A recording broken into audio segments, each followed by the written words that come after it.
जळगाव जिल्ह्यामध्ये धरणगाव तालुक्यामध्ये झालेल्या ढगफुटी सदृश्य पावसामुळे चावलखेडे येथील अंजनी नदीला मोठा पूर आला। यावेळी नदीपात्रात मासे पकडत असलेला एक तरुण पुराच्या पाण्यात अडकला।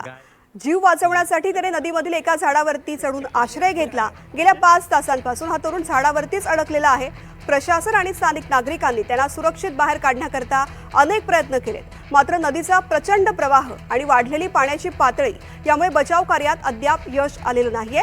दरम्यान तरुणाच्या सुटकेसाठी एनडीआरएफच्या पथकाची मदत घेतली जाणार असून पथक आल्यानंतर विशेष बचाव मोहीम हाती घेतली जाणार आहे। सध्या अंधार पडल्यामुळे बचाव कार्य अधिक अडचणी निर्माण झालेल्या आहेत। पुराच्या पाण्यात झाडावर अडकलेल्या तरुणाशी संपर्क तुटल्याची माहिती प्रशासनाकडून मिळतेय।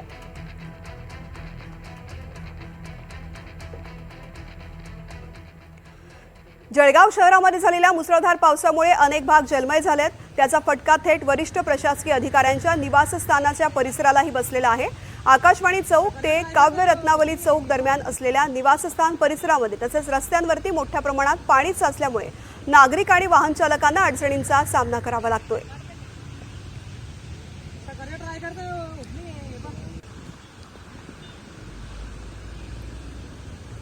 अकोला जिल्ह्यामध्ये गेल्या 24 तासांमध्ये मुसळधार पावसाने जोरदार हजेरी लावली असून 74.6 मिलीमीटर सरासरी पावसाची नोंद झाली आहे। भारतीय हवामान विभागाने जिल्ह्यासाठी ऑरेंज अलर्ट जारी केला असून 32 महसूल मंडळात अतिवृष्टी झालेली आहे। संभाव्य पूरस्थिती लक्षात घेऊन प्रशासनाने सर्व यंत्रणा सतर्क केल्या असून नदीकाठच्या गावांमधील नागरिकांना खबरदारी घेण्याचे आवाहन केले आहे।